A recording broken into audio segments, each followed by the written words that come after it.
hingga 40 juta rupiah. Namun untuk menyasar pasar besar Tiongkok tidak mudah. Tiap perusahaan yang ingin melakukan ekspor harus menerapkan kebijakan teknis yang sesuai dengan protokol yang disyaratkan Otoritas Kepabeanan Karantina Tiongkok atau GACC. Aturannya sudah semua jelas bisa dibaca. Tidak ada yang disembunyikan atau tidak ada yang orang tidak tahu. Semuanya tahu. Ikutin aja persis seperti apa yang diminta. Kalau sekarang ada 200-300 prosesor. Dan sekarang lulus 13. Nambah lagi mungkin nggak tahu 8 atau berapa. Silakan aja. Mau nambah 10 lagi silakan aja. Tapi mereka harus di-upgrade kemampuannya sesuai dengan standar internasional. China memegang standar internasional. Mungkin lebih ketat dikit gitu loh. Tapi itu kan semuanya sudah begitu. Tidak bisa kita bilang begini, pokoknya saya mau seperti yang saya mau. Loh, jadi nanti berantakan. Salah satu upayanya, para eksportir dan asosiasi produk sarang burung walet harus memiliki sistem ketelusuran yang baik. Sehingga isu food safety bisa ditekan seminimal mungkin dan memudahkan penelusuran bila sewaktu-waktu terjadi penarikan kembali produk. Penyakit dia di protokol sudah bunyi, apabila Indonesia terjadi outbreak penyakit dia akan menutup, ya. Kemudian yang kedua terkait dengan keamanan pangan, terkait dengan ketertelusuran, Tiongkok juga menerapkan rumah walet yang akan diekspor ke Tiongkok harus diregistrasi oleh pemerintah Indonesia dan diketahui oleh pemerintah Tiongkok, rumah waletnya. Kemudian yang kedua, rumah processingnya untuk memproses walet juga harus teregistrasi oleh pemerintah Indonesia dan disampaikan kepada Tiongkok.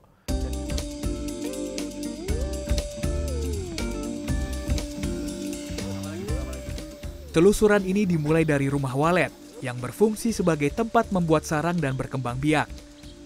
Biasanya terletak di pantai, tepian sungai, bahkan di sekitar pertokoan. Salah satu rumah walet yang sudah menerapkan persyaratan kelayakan terletak di wilayah Serang, Banten. Pengelola rumah walet Isnur Wahyudi mengaku mendapat banyak manfaat ketika mengikuti saran tim Badan Karantina Pertanian dalam pengelolaan rumah walet yang sesuai standar dunia. Mulai dari detail bangunan, kelembaban, suhu optimum, keamanan, proses panen, dan yang terpenting kebersihannya. Persyaratan khusus dari karantina Cina itu kandungan nitritnya harus rendah. Jadi kita usahakan itu panen itu sebelum telur menetas. Dan kita sisain 20%, itu mau tidak mau akan menjadi istilahnya sarangnya kita ambil setelah burungnya terbang. Saat ini produksi rumah walet yang dibangun sejak 2004 ini bisa panen sarang burung 7 hingga 8 kali dalam setahun dengan jumlah produksi 1 hingga 3 ton. Sejumlah metode yang didapat Isnur dari tim Kementerian Pertanian terus diterapkan demi meningkatkan jumlah produksi. Kini keuntungan yang ia dapat berlipat karena produksinya terserap maksimal dan lolos ekspor hingga ke Tiongkok. Kalau walet itu kan padat mudah dan istilahnya itu kan pemberian dari atas. Katakanlah kita nggak ngasih makan, mereka datang. Ada juga yang kita pelihara sampai bertahun-tahun, banyak sekali rumah waletnya itu yang kosong. Pepesan kosong, banyak sekali. Jadi kita pakai metode istilahnya yang kita pakai ini, ya sudah produksi dengan baik. Gitu.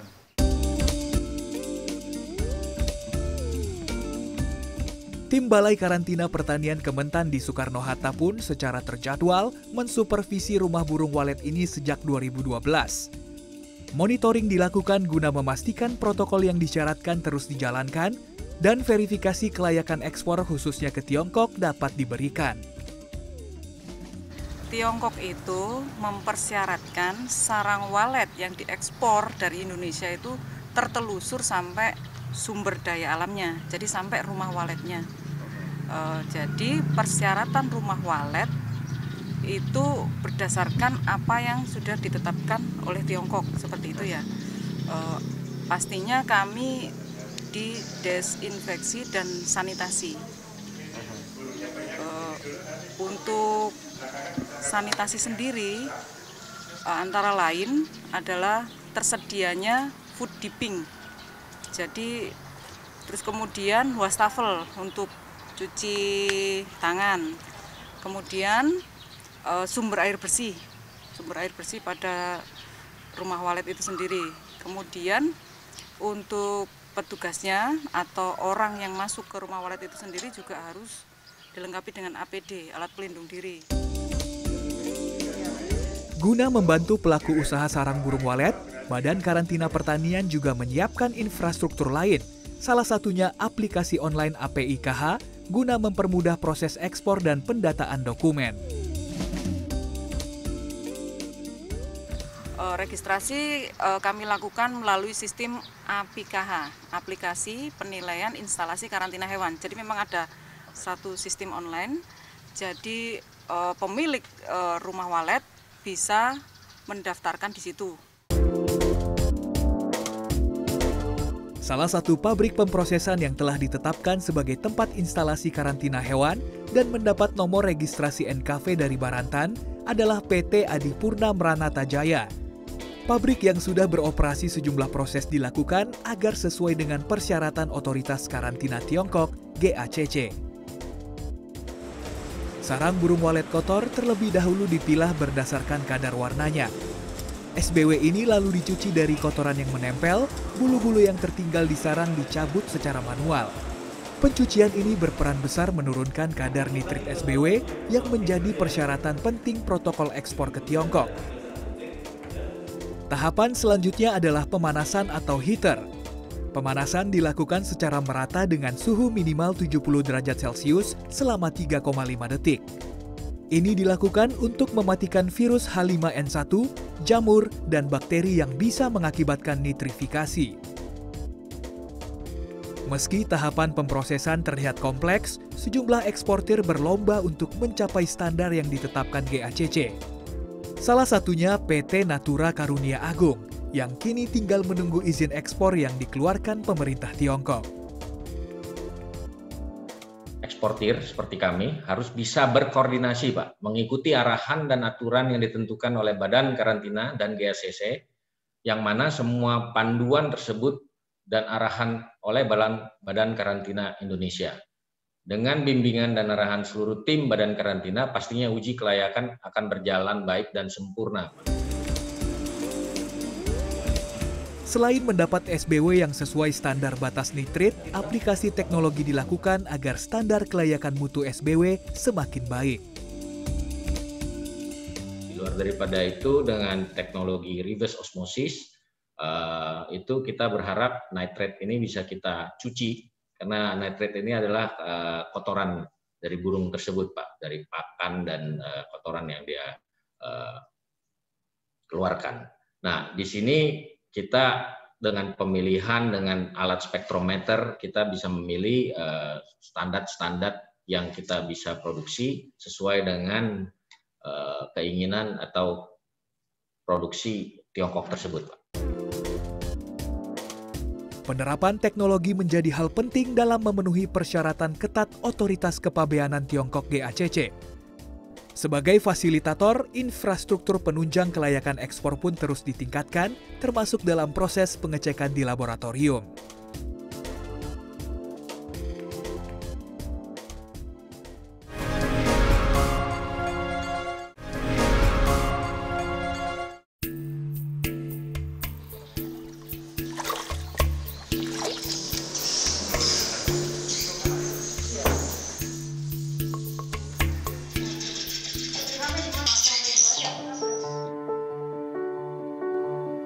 Pelaku usaha walet Indonesia yang memiliki minat mengekspor produknya ke Tiongkok terus berbenah, mengikuti tiap protokol yang disyaratkan pemerintah Tiongkok untuk mencapai kualitas produk ekspor. Mulai dari perizinan, bebas penyakit, keamanan pangan, dan ketelusuran. Produk sarang burung walet harus bebas dari virus, jamur, bakteri, dan batasan kandungan nitrit.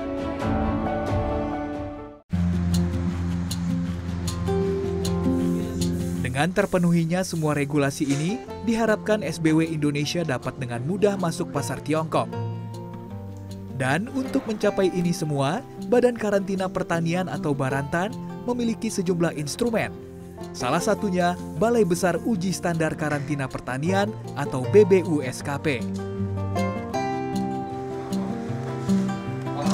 Terletak di wilayah Rawamangun, Jakarta Timur, saat ini BBUSKP menjadi satu-satunya laboratorium pengecekan sarang burung walet yang mendapat rekomendasi GACC Tiongkok. Hasil pengecekan di laboratorium ini dinyatakan valid sebagai tolak ukur tercapainya standar mutu yang diharapkan. Di dalam pemenuhan persyaratan tadi, ya tentunya kan tidak hanya terlihat secara fisik, tapi kita juga harus membuktikan secara saintifik, secara ilmiah, yaitu dengan melakukan pengujian. Ada dua hal mungkin barangkali yang perlu kami sampaikan di kesempatan yang baik ini. Yang pertama adalah kaitan dengan pemanasan untuk memastikan bahwa cemaran mikroba maupun kaitan dengan virus AI yang kemungkinan bisa terbawa itu bisa mati. Nah, kita dari Badan Karantina Pertanian didukung dengan Balai Uji Terap ya, Karantina Pertanian yang ada di Bekasi telah mampu melaksanakan serangkaian uji untuk menciptakan, untuk membuat satu alat terstandar yang untuk memastikan bahwa sarang burung walet yang dilakukan perlakuan tadi ke dalam alat tadi itu bisa dipastikan dengan suhu 70 derajat selama 3,5 detik itu bisa clear mati gitu ya. Dan alat ini kebetulan sudah mendapatkan pengakuan dari Kementerian Hukum ya, Kemenkumham ya, Hukumham kaitan dengan hak paten ya. Itu yang pertama kaitan dengan perlakuan ya. Yang kedua kaitan dengan memastikan keamanan pangan ya. Itu ada kurang lebih ada beberapa parameter yang harus terpenuhi oleh pemerintah Indonesia sebelum kita boleh mengekspor ke Tiongkok. Yang pertama kaitan memastikan pengujian cemaran mikroba ya. Ada 5 mikroba yang kita periksa di lab ini. Yang pertama kaitan dengan total bakteri atau total cemaran atau apa istilahnya ya total cemaran ya. Yang kedua adalah coliform, yang ketiga kaitan dengan pengujian bakteri E. coli, dan yang keempat salmonella, dan yang kelima adalah kaitan dengan pengujian Staphylococcus aureus. Ketiga kaitan dengan pengujian sulfit dan peroksida. Ini juga mungkin kaitan dengan pada saat proses pembersihan itu ya.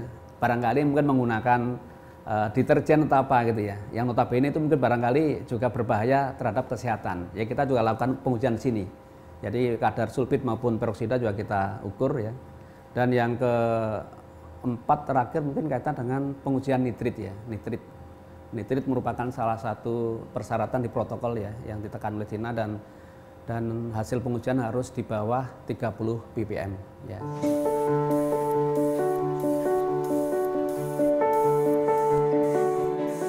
Pusat pengecekan sampel sarang burung walet di Indonesia ini juga sudah mendapat akreditasi Badan Pengaturan Standar Internasional atau ISO terkait sistem mutu laboratorium dan anti penyuapan.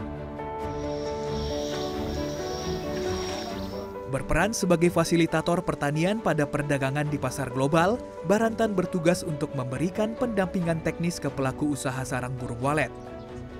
Badan Karantina Pertanian atau Barantan terus memfasilitasi dan mendorong bertambahnya ekspor sarang burung walet Indonesia ke pasar dunia, sekaligus menambah kapasitas jumlah produksinya. Semua negara yang ekspor itu sarang burung walet pasti terdata di kami. Ada sertifikatnya. Kalau tidak ada sertifikatnya pasti akan ditolak di negara tujuan. Kenapa dibilang ilegal? Karena Malaysia, Vietnam ini setelah dapat Indonesia, impor dari Indonesia dijual ke Tiongkok. Ya. Ini yang dibilang ilegalnya seperti itu, bukan Indonesia ke Tiongkok, padahal Indonesia melalui negara ketiga. Ya, melalui negara ketiga ke Malaysia, ke Vietnam, Singapura, dia jual lagi ke Tiongkok. Sebetulnya kalau di sisi kami tidak ada ilegal. Selain menambah negara tujuan ekspor, Barantan meningkatkan sinergisitas dengan berbagai stakeholder seperti pemerintah daerah, pelaku usaha, dan pemilik rumah walet untuk dapat memperluas area budidaya serta menambah kapasitas jumlah produksinya. Ini sesuai dengan program upaya peningkatan ekspor pertanian berupa gerakan 3 kali ekspor pertanian atau GRATIEX yang digagas oleh Menteri Pertanian Syahrul Yassin Limpo. Kita menggandeng para pelaku usaha untuk bisa mencari terobosan negara tujuan, kemudian tentunya terkait dengan produksi, kita diskusi komunikasikan dengan dirjen teknis, dengan pemerintah daerah, karena sebetulnya potensi sarang burung walet ini masih banyak, ya, masih banyak yang belum tergali, ya. Di daerah-daerah sekarang sudah berkembang sarang burung walet itu ke arah timur, ya, yang harus kita tingkatkan terus. Dengan adanya pengawasan dan pendampingan teknis yang diberikan oleh Badan Karantina Pertanian ini menjadi tonggak pencapaian mutu yang sesuai standar ekspor. Sehingga emas putih harta karun Indonesia ini memiliki nilai tawar yang tinggi di dunia dan menjadi salah satu tulang punggung devisa negara.